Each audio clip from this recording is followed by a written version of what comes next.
warga Ngeluh semua, selamat malam. Selamat datang kembali di cerita sepulang kerja. Nah, di video kali ini gue akan ngebahas satu hal yang lagi rame banget nih di sosial media, di portal-portal berita, dan ya di banyak tempat gitu ya. Karena gue ketek video kali ini itu di tanggal 5 September. Dan kalian tahu 5 September itu bertepatan dengan H-1 penutupan pendaftaran CPNS 2024. Dan ada satu drama yang terjadi nih yang sampai bikin trending nomor 1 di Twitter. Dramanya apa sih? Jadi dramanya itu adalah sesuatu yang bikin gue juga jadi kesel gitu. Nah, dramanya itu adalah downnya sistem dari e-materai milik Peru.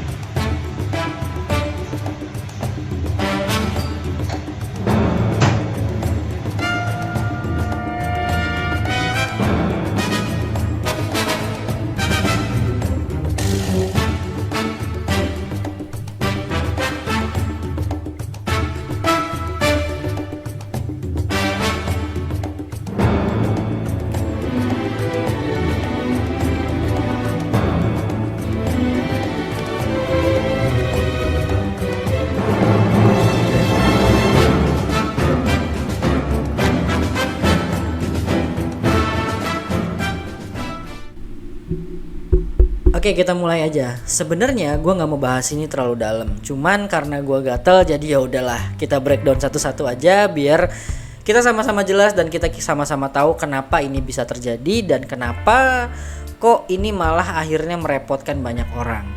Nah, semua pasti tahu lah ya. Semua dari kita pasti tahu. Sejak tanggal 20 Agustus 2024, pendaftaran CPNS itu sudah mulai dibuka. Dan total dari pendaftar yang sudah terdata per tanggal hari ini adalah 2,71 juta orang dan sangat lebih banyak daripada tahun sebelumnya, yang mana tahun sebelumnya itu cuman ada 2,4 juta kalau nggak salah. Dan ya, kalian tahu lah kenapa banyak banget teman-teman kita yang akhirnya mendaftar CPNS di tahun ini. Bukan cuman karena badai PHK yang masih ada sampai hari ini dari akhir tahun 2023 kemarin, tapi juga banyak banget teman-teman kita yang masih sulit mendapatkan pekerjaan.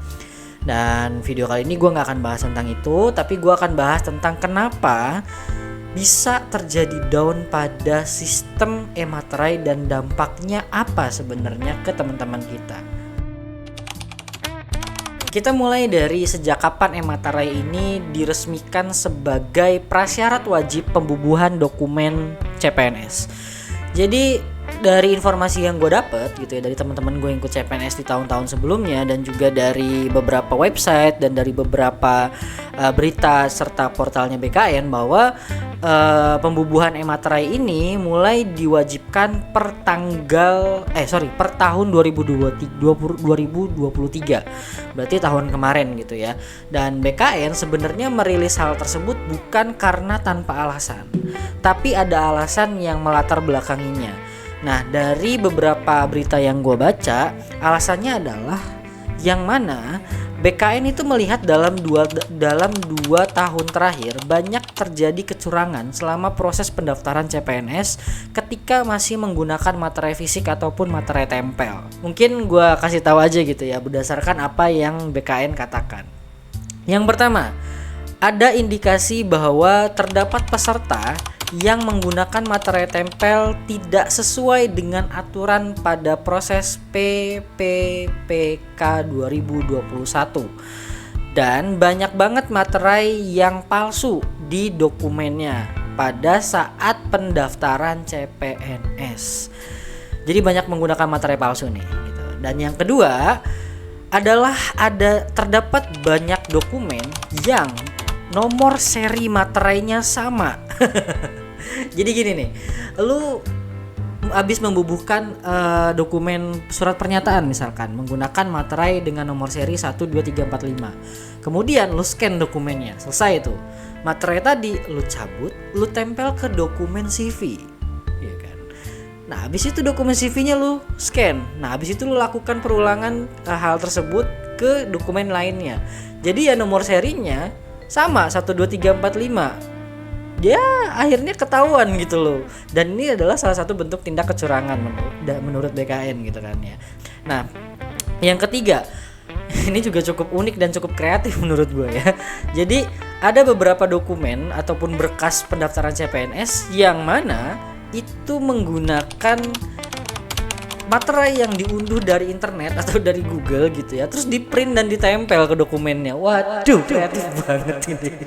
Jadi dia ngeprint terus dipotongnya sama dia dengan rapi terus ditempel gitu ke dokumennya. Wah, mulai juga nih caranya.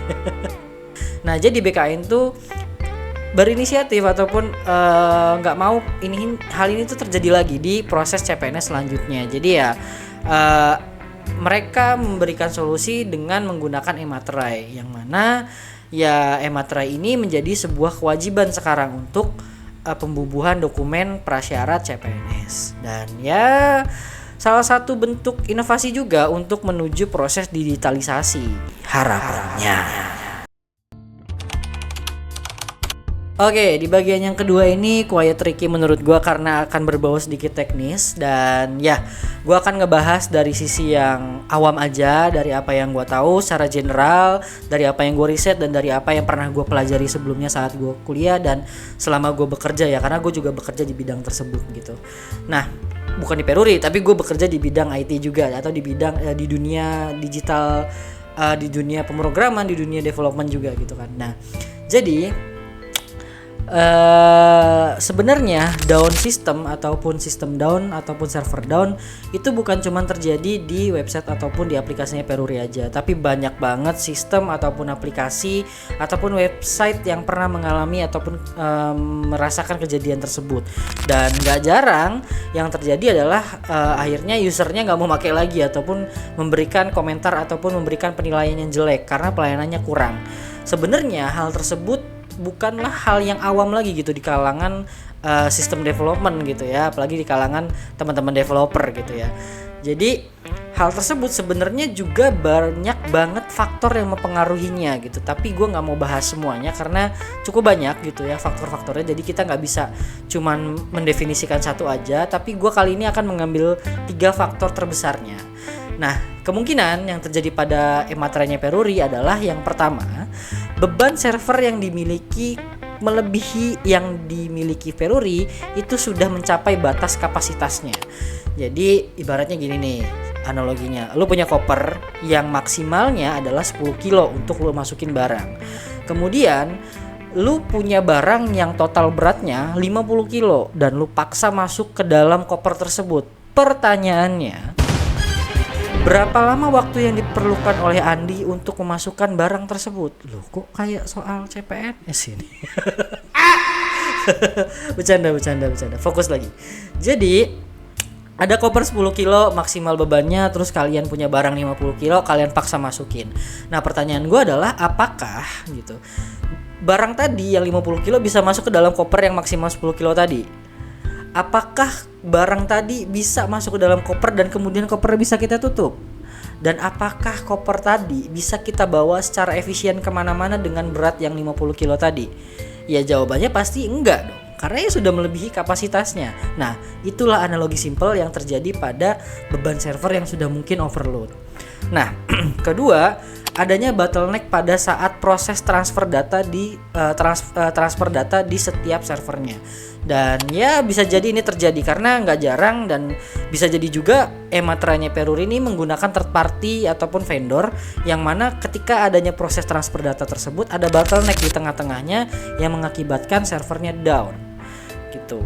Dan gue yakin lah Peruri pasti menggunakan vendor dan menggunakan third party yang kompeten dan capable lah, karena di Indonesia banyak banget lah, dan pasti harganya juga pasti mahal gitu kan, nggak mungkin yang ecek-ecek. Dan juga Peruri juga pasti menggunakan data center yang besar kapasitasnya dan juga bandwidthnya juga pasti kenceng, karena ya mereka tahu bahwa ini akan terjadi di setiap tahunnya gitu kan, lonjakan akses ataupun lonjakan pengguna yang cukup besar.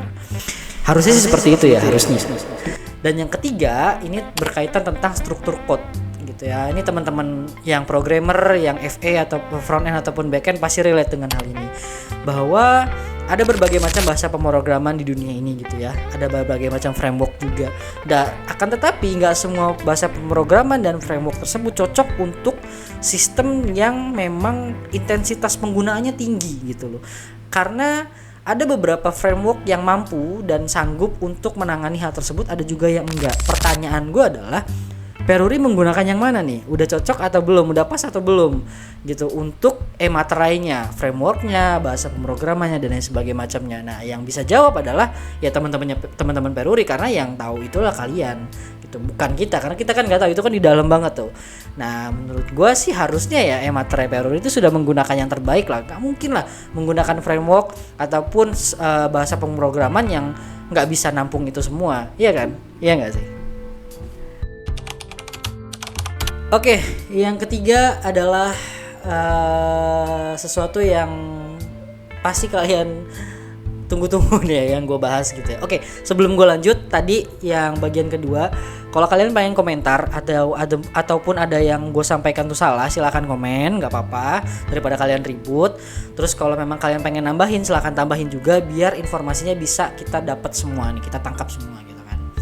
Nah, selanjutnya, dampak yang terjadi karena website ataupun sistem ataupun aplikasi Peruri, aplikasi meterainya Peruri ini down, banyak banget merugikan teman-teman kita yang akan mendaftar CPNS di tahun 2024 ini gitu. Jadi ya berbagai macam komentar yang ditulis dan diutarakan di Twitter ataupun di sosial media teman-teman semua gitu ya, teman-teman yang lagi mendaftar CPNS ini gitu ya. Ya sangat-sangat bijak ya kata-katanya. Nih kayak contohnya gini nih. Tolong bantuannya admin @peruri_digital @peruri_id. Kuota materai belum masuk, padahal saldo sudah dibayar. Waduh, kemana nih? Udah bayar kok kuotanya nggak dapet. Halo. Nah, abis itu ada gini. Sok-sokan pengen pakai materai elektronik, taunya servernya kayak. Mikir dulu sebelum membuat aturan, bro. Kasar ya. Ada lagi nih yang bilang butuh 3 jam dari daftar akun, upload dokumen, sampai posisikan materai di dokumennya. Kok kayak ngantri daftar EKTP gue dulu ya. Sampai hampir 3 jam lu gue dulu ngantri. Nah, habis itu ini nih rada tinggi nih. Merampok dengan gaya. Waduh, padahal pembayaran sudah sukses sebelum batas waktu habis, tapi kuotanya tetap 0.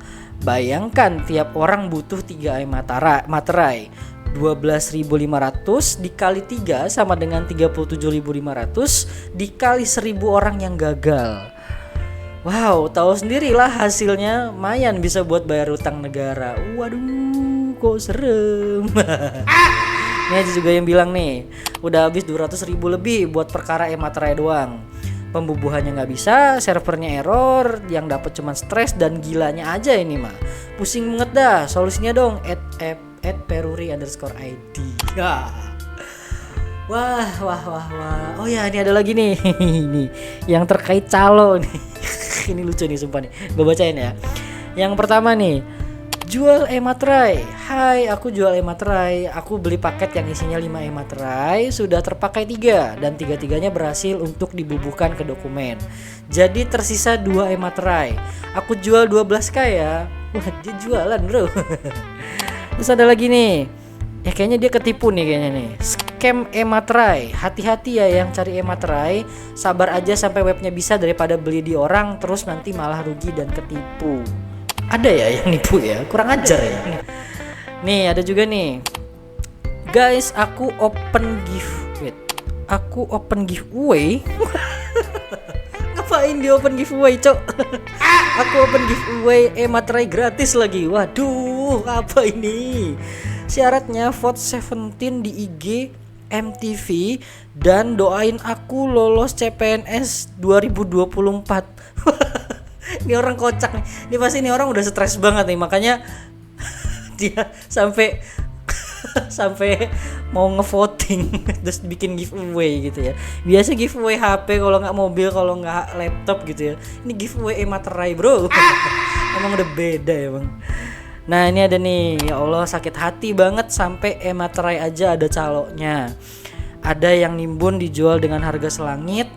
Gimana nih Peruri? Bukan cuma satu orang aja yang nimbun ematerai, sampai ada yang punya stok 100 pieces. Waduh, gue kira gas doang yang ditimbun. Ematerai yang harga 12.000 ditimbun. Nih orang nggak punya kerjaan apa gimana ya? Calo. Ya itulah ya singkat cerita dari apa yang teman-teman kita utarakan di sosial medianya, baik itu di Twitter, Threads, ataupun mungkin di Instagram dan lain sebagainya macamnya. Yang kalian bisa baca lah, masih banyak banget komentar-komentar bijak di dalam sana yang kalian bisa lihat gitu ya. Dan kalian juga mungkin bakal kerasa keselnya juga, kerasa gondoknya juga gitu kan ya. Dan kalau gue posisikan diri gue di posisi mereka juga, teman-teman kita, ya pasti gue juga bakal gondok dan gue juga bakal kesel gitu. Karena ya ini sangat-sangat merugikan banget dan sangat-sangat menghambat waktunya gitu kan. Dan ya akhirnya gue juga sempet sih pernah coba aplikasi yang di bawah plat merah gitu ya, punyanya plat merah.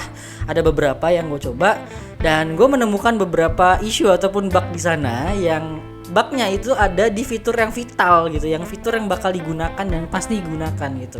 Dan gue nggak tahu kenapa gitu, kok bisa lolos, kok bisa di deploy ke user gitu loh, padahal masih ada error di fitur tersebut gitu ya. Ya gue nggak tahu lah teman-teman dari plat merah ataupun teman-teman programmernya kayak gimana, ataupun dari third party-nya gitu ya, kita nggak tahu gitu kan.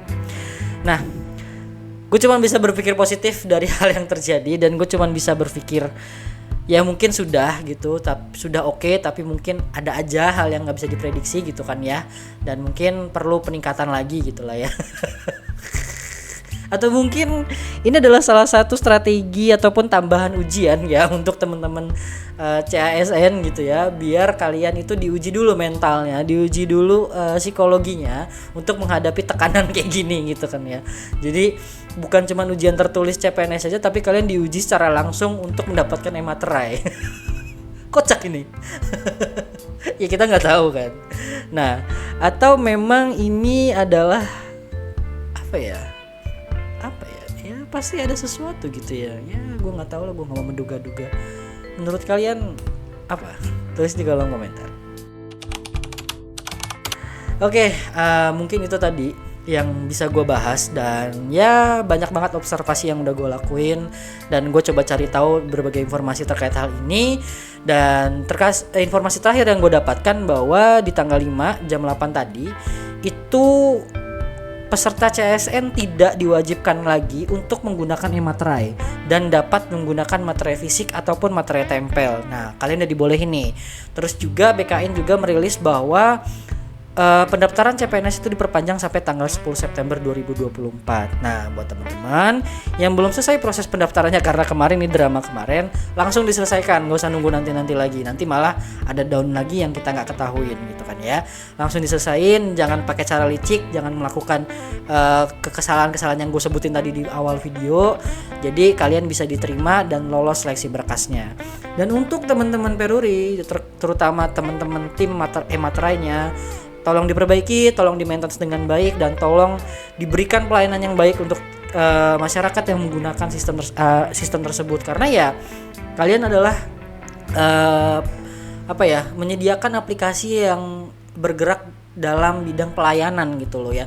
Salah satunya adalah ematerai. Jadi kalau kalian nggak proper, kayaknya bakal ditinggalin gitu sama penggunanya, dan akhirnya ngerugiin banyak orang. Ya menurut gue kalian harus lebih upgrade juga dari teman-teman Peruri ataupun teman-teman ematerainya juga gitu kan ya, baik itu vendornya ataupun dari tim teknisnya itu sendiri. Ya gue nggak bisa banyak komentar karena kalian yang tahu sendiri baiknya seperti apa, dan gue harap semua aplikasi pemerintahan kita yang plat merah itu di-upgrade, di-maintenance, dan diperbaiki agar lebih ramah untuk digunakan gitu kali ya. Ya nggak sih? Ya kan? Oke, itu aja dari gua, dan udah terlalu panjang. Udah malam juga. Happy weekend, selamat istirahat. Semoga kalian bisa sukses di CPNS tahun 2024 ini. Dan jangan lupa ngeluh hari ini. Bye.